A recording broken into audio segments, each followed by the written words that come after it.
할렐루야. 한 주간을 시작하는 월요일입니다. 이번 한 주간도 예수님 우리의 구주 삼고 성령과 피로써 거듭나는 한 주간이 되시기를 주의 이름으로 축원을 드립니다. 오늘 하나님의 말씀 잠언 21장 24절 같이 보시겠습니다.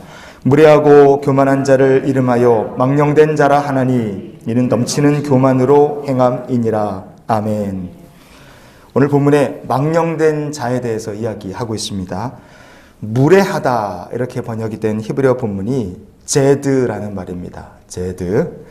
이 성경 전체에서 오늘 본문에 나오는 무례하다는 히브리어 제드는 성경 전체에 딱 한 번 나옵니다. 이게 어떤 의미일까? 유래를 다시 찾아볼 수 없을 만큼 무례하고 매너가 개판이다. 우리가 그렇게 생각해 보면 좋을 것 같습니다. 그래서 이 제드라는 말의 영어 뜻을 보면 insolent 이렇게 되어 있습니다. 이 말은 어떤 뉘앙스인가?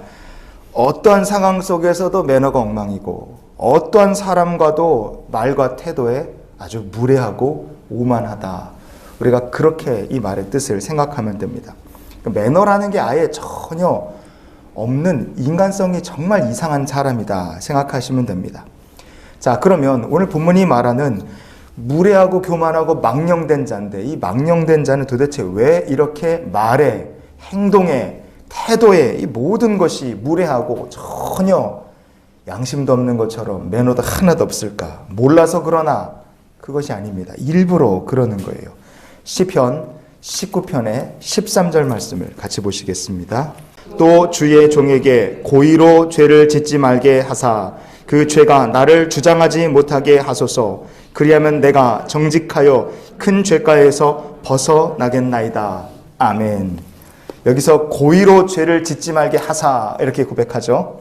고의로 죄를 짓는다 이렇게 번역된 히브리어 본문이 밑제딤이라는 말입니다. 오늘 본문에 무례하다는 제드라는 말에서 파송돼 나온 말이 밑제딤, 고의로 죄를 짓는다는 얘기예요.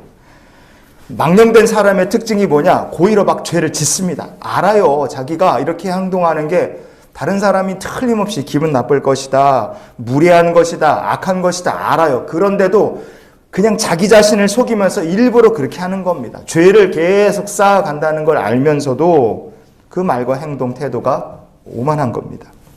왜냐하면 다른 사람한테 자기의 잘못이나 실수를 인정할 생각이 아예 없기 때문에 이렇게 행동하는 겁니다. 일부러 무례하게 군다는 것은요, 다른 사람을 깔보는 마음이 있는 거예요.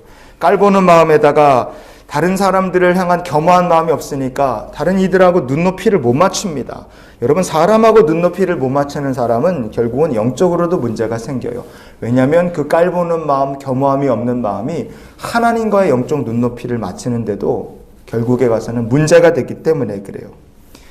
하나님의 심판을 알지 못합니다. 하나님과 눈높이 못 맞추니 하나님 두려운 줄 모르고 심판을 모르고 살다가 결국 마음껏 까불고 마음껏 고의로 죄를 짓고 그렇게 살다가 결국에 가서는 죄인을 심판하시는 하나님의 심판에 딱 걸리게 되는 겁니다. 이사야서 13장 11절 말씀을 같이 봅니다. 내가 세상의 악과 악인의 죄를 벌하며 교만한 자의 오만을 끊으며 강포한 자의 거만을 낮출 것이며 아멘. 일부러 오만하게 굴고 교만을 떨던 사람들, 망령된 사람들은 하나님께서 반드시 그 죄를 벌하실 심판의 날이 찾아옵니다. 피할 수 없습니다. 하나님께서 끊어버리시고 하나님께서 낮추어버리실 날이 반드시 찾아옵니다. 그래서 우리가 주님 앞에 늘 겸손한 하나님의 백성으로 주 앞에 설 수 있기를 원합니다.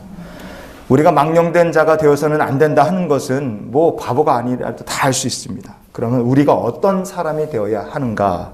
하나님 앞에 스스로 겸손한 자가 우리가 되었으면 좋겠습니다. 베드로전서 5장 6절 말씀을 같이 한번 읽어볼게요.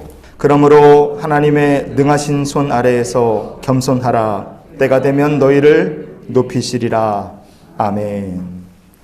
여기서 겸손하라 그랬죠. 헬라어로 보면 파테이노세테 이렇게 되어 있습니다. 스스로를 낮게 구부린다. 스스로 몸을 낮춘다. 그런 뜻입니다. 하나님의 백성들은 무슨 일을 하든 스스로 몸을 낮추고 겸손을 자처하는 사람들입니다. 그러나 세상은 어떻습니까? 세상은 절대로 그렇지 않아요. 큰 자든 작은 자든 세상은 스스로 낮추는 법이 없습니다. 문재인 대통령하고 김정은이하고 여러 번 만났죠. 근데 이 문재인 대통령, 김정은, 북한 이 두 사람 이렇게 서서 보면 나이 차가 31살 차이예요. 문재인 대통령 장남 문준영 씨가 김정은이보다 2살 형이에요.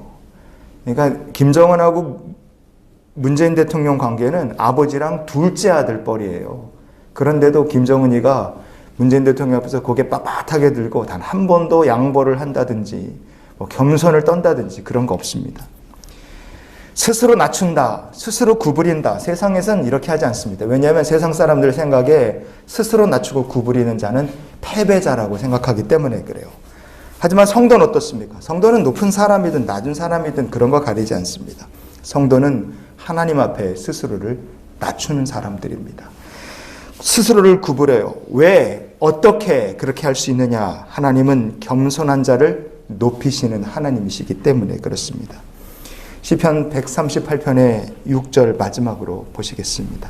여호와께서는 높이 계셔도 낮은 자를 굽어 살피시며 멀리서도 교만한 자를 아심이니이다. 아멘. 하나님께서 높은 보좌에 계시지만 그러나 낮은 자를 다 굽어 살피십니다. 모든 염려를 다 주님께 맡기고요. 스스로 낮춘 사람, 우리를 돌보시는 하나님을 의지해서요. 스스로를 낮춘 바로 그런 사람, 하나님께서 그런 성도를 알아보시고 때가 되면 높이시는 줄 믿습니다. 그래서 오늘 말씀을 정리하며 이런 기도로 우리가 한날의 삶을 살았으면 참 좋겠어요. 주여 낮은 대로 임하소서. 낮은 대로. 하나님께서 임하실 수 있는 낮은 마음이 되고 겸손한 마음이 되면 주님이 임재하시고 세상과 나는 간 곳이 없고 우리를 구속하신 주님이 함께 하시는 복 있는 삶이 될 줄 믿습니다. 스스로 낮아지고 겸손한 자가 되어 낮은 곳으로 임하시는 주님과 함께 동행하는 우리의 삶이 될 수 있기를 주의 이름으로 축원을 드립니다.